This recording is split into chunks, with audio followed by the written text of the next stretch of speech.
gentlemen, let nothing you dismay. For Jesus Christ our Savior was born on Christmas Day to save us all from Satan's power when we were gone astray.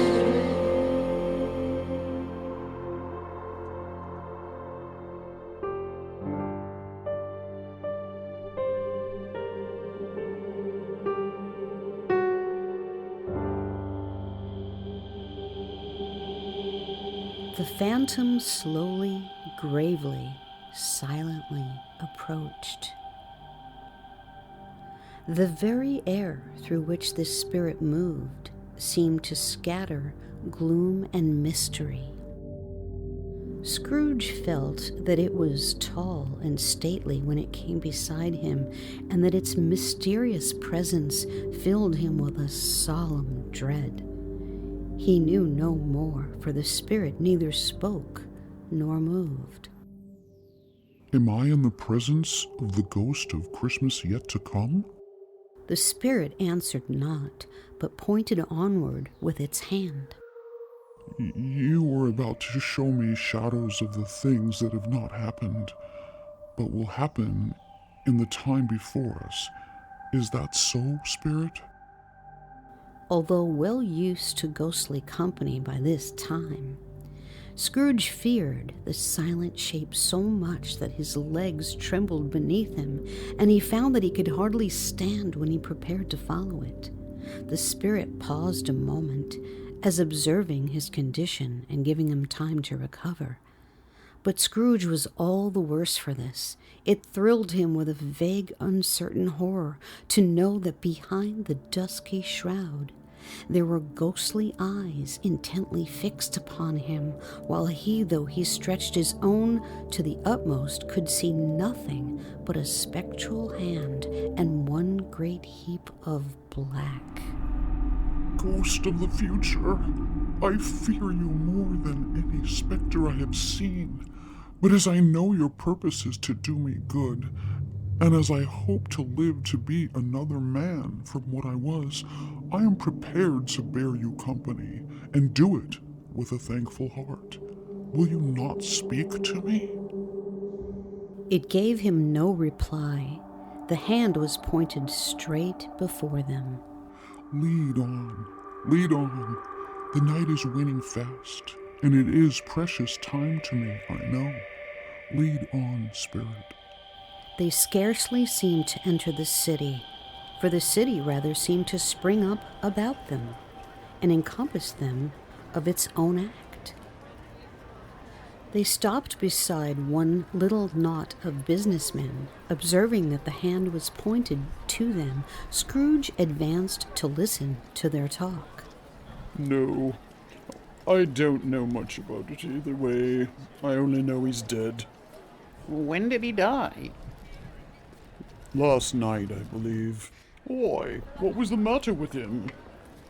I thought he'd never die. Oh, God knows. What has he done with his money? Oh, I haven't heard. Left it to his company, perhaps. He hasn't left it to me. That's all I know. It's likely to be a very cheap funeral. For upon my life, I don't know of anybody to go to it. Suppose we make up a party and volunteer. I don't mind going if lunch is provided, but I must be fed if I make one.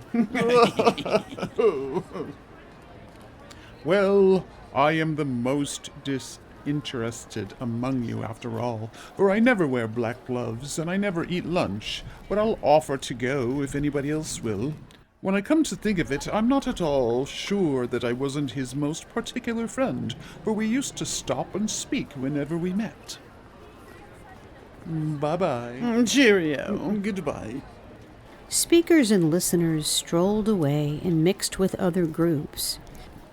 Scrooge knew the men and looked towards the spirit for an explanation. But they left the busy scene and went into an obscure part of the town where Scrooge had never penetrated before, although he recognized its situation and its bad repute. If he wanted to keep him after he was dead, a wicked old screw, why wasn't he natural in his lifetime? If he had been, he'd have somebody to look after him when he was struck with death, instead of lying there, gasping out his last there, alone by himself. It's the truest word that ever was spoke. It's a judgment on him. All the items brought over by Mrs. Dilber were examined and appraised by old Joe, who chalked up the sums and kept an account of the value of all the items. What do you call this?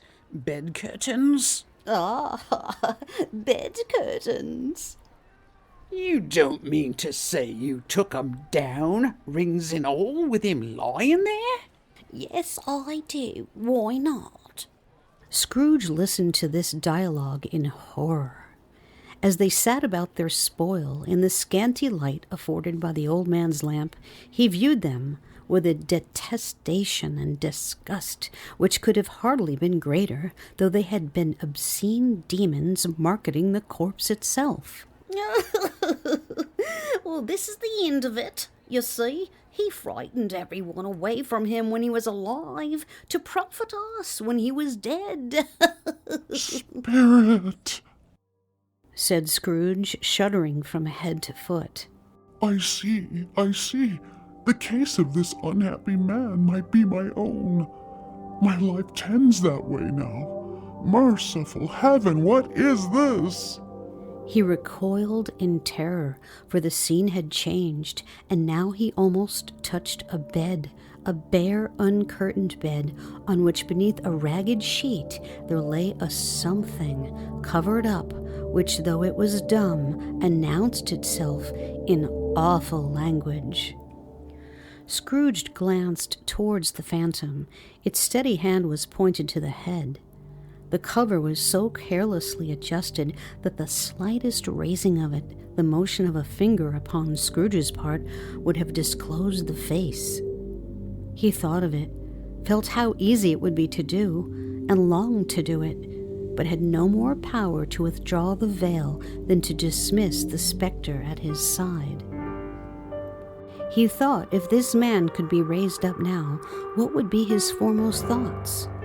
Avarice, hard-dealing, griping cares? They have brought him to a rich end, truly. Spirit, this is a fearful place. In leaving it, I shall not leave its lesson. Trust me, let us go. Still, the ghost pointed with an unmoved finger to the head. I understand you, and I would do it if I could, but I have not the power, Spirit. I have not the power. Please let me see some tenderness connected with a death, or this dark chamber, Spirit, will be forever present to me.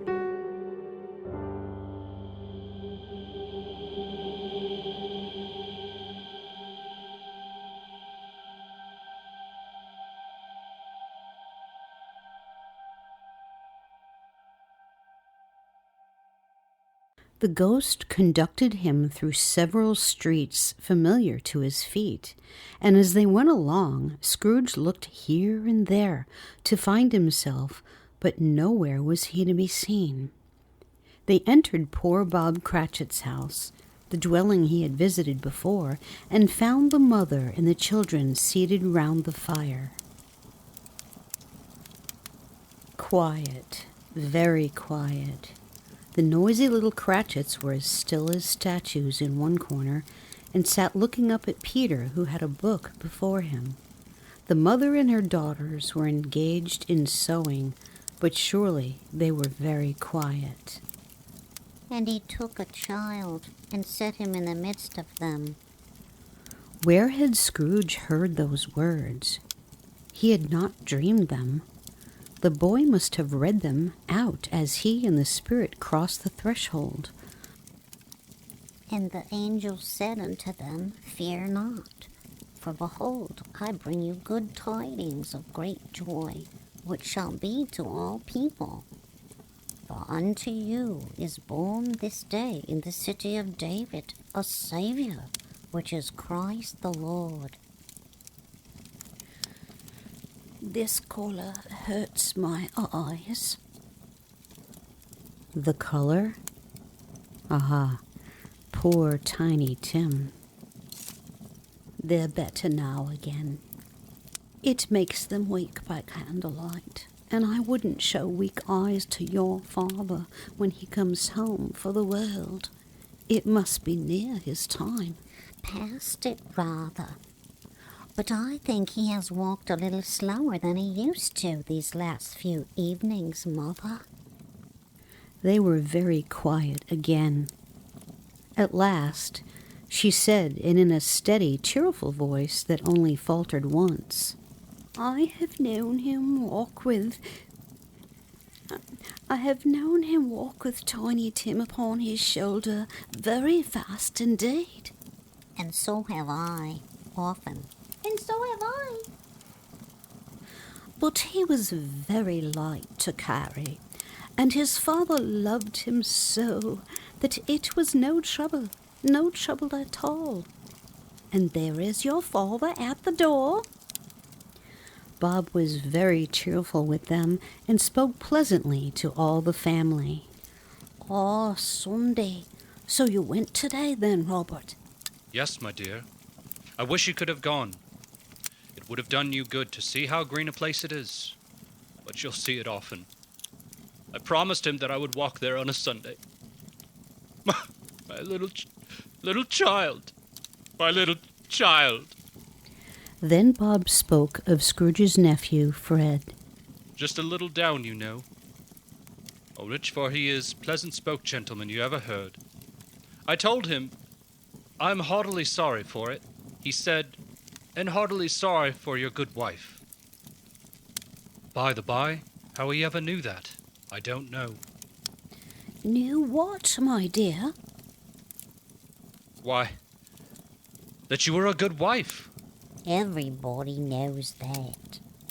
Very well observed, my boy. I hope they do. Heartily sorry, he said, for your good wife. If I can be of service to you in any way, he said, giving me his card, that's where I live. Pray come to me.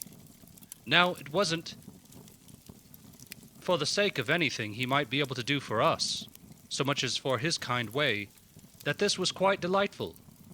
It really seemed as if he had known our Tiny Tim and felt with us. I'm sure he's a good soul.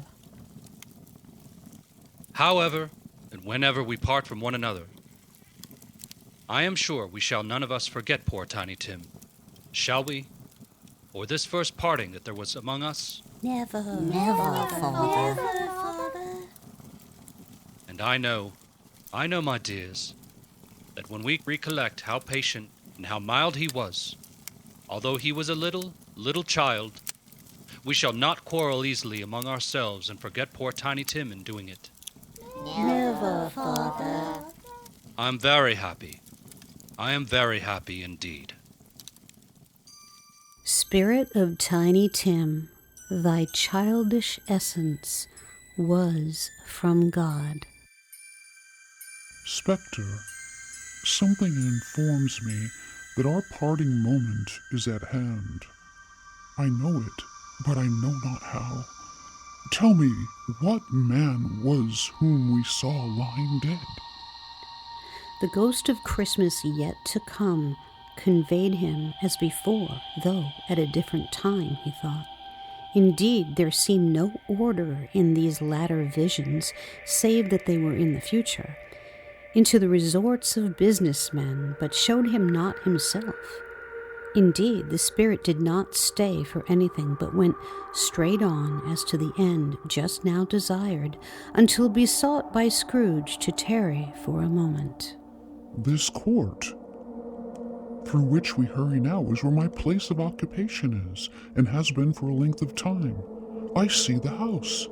Let me behold what I shall be in days to come. The spirit stopped. The hand was pointed elsewhere. A churchyard. Here, then, the wretched man whose name he had now to learn lay underneath the ground. The spirit stood among the graves and pointed down to one. He advanced towards it, trembling. The phantom was exactly as it had been, but he dreaded that he saw new meaning in its solemn shape. Before I draw near to that stone to which you point, answer me one question. Are these the shadows of the things that will be? Or are they shadows of things that may be only? Still the ghost pointed downward to the grave by which it stood. Men's courses will foreshadow certain ends to which, if persevered in, they must lead. But if the courses be departed from, the ends will change. Say it thus with what you show me. The spirit was immovable as ever. Scrooge crept towards it, trembling as he went, and followed the finger. Read upon the stone of the neglected grave his own name. Ebeneezer Scrooge. Am I that man who lay upon the bed? The finger pointed from the grave to him and back again. No, no, spirit. Oh, no, no. The finger was still there. Spirit, spirit, hear me. I am not the man I was. I will not be the man I must have been but for this intercourse. Why show me this if I am past all hope? I will honor Christmas in my heart and try to keep it all the year. I will live in the past, the present, and the future. The spirits of all three shall strive within me. I will not shut out the lessons that they teach. Oh, tell me that I may sponge away the writing on this stone. Holding up his hands in a last prayer to have his fate reversed, he saw an alteration in the phantom's hood and dress. It shrunk, collapsed, and dwindled down into a bedpost.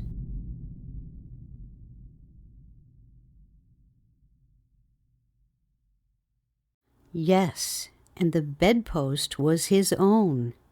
The bed was his own. The room was his own. Best and happiest of all, the time before him was his own, to make amends in it. Oh, I will live in the past, and the present, and the future. The spirits of all three shall strive within me. Oh, Jacob Marley, heaven and the Christmas time be praised for this. I say it on my knees, old Jacob, on my knees. They are not torn down. They are not torn down, rings and all. They are here. I am here. The shadows of the things that would have been may be dispelled. They will be. I know they will. Oh, I don't know what to do. I don't know what to do. I am as light as a feather. I'm as happy as an angel. I'm as merry as a schoolboy. I am giddy as a drunken man. A Merry Christmas to everybody. A Happy New Year to all the world. I don't know what day of the month it is. I don't know how long I've been among the spirits. I don't know anything. I'm quite a baby. Never mind. I don't care. I'd rather be a baby.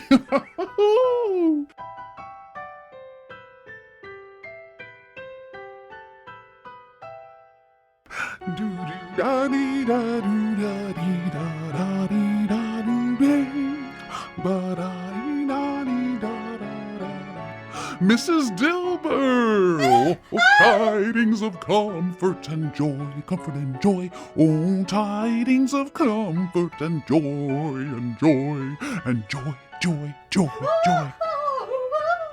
Oh, I'm as happy as a turkey, I am happy as a goose, I am happy. Oh my God, happy, Mr. Scrooge, you've gone mad. No, Mrs. Dilber, I am not mad.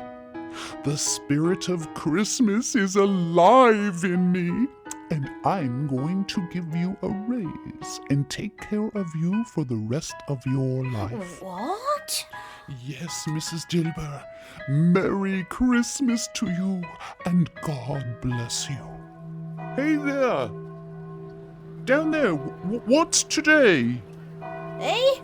What's today, my fine fellow? Today? Why, it's Christmas Day. It's Christmas Day. I haven't missed it. The spirits have done it all in one night. They can do anything they like. Of course they can. Of course they can. Hello, my fine fellow. Hello? Do you know the poulterers in the next street but one at the corner? I should hope I did. Oh, an intelligent boy. A remarkable boy. Do you know whether they've sold the prize turkey that was hanging up there? Not the little prize turkey, the big one? What? The one as big as me? What a delightful boy. It's a pleasure to talk to him. Yes, my buck. It's hanging there now. Oh, is it? Go there and buy it. Walker. No, I am earnest. Go and buy it, and tell him to bring it here, that I may give them the direction where to take it. Come back with the man, and I'll give you a shilling. Come back with him in less than 5 minutes, and I'll give you half a crown. The boy was off like a shot. I'll send it to Bob Cratchit's. He shan't know who sends it. It's twice the size of Tiny Tim. Oh, I shall love it as long as I live. Oh, I shall love it as long as I live. Oh, here's the turkey. Oh, hello. How are you? Merry Christmas. It was a turkey. He never could have stood upon his legs, that bird.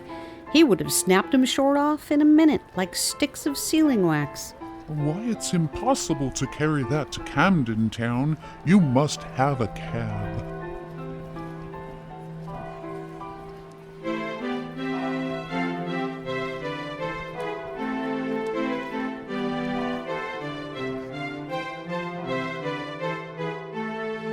Now to the Lord sing praises, all you within this place, and with true love and brotherhood each other now embrace.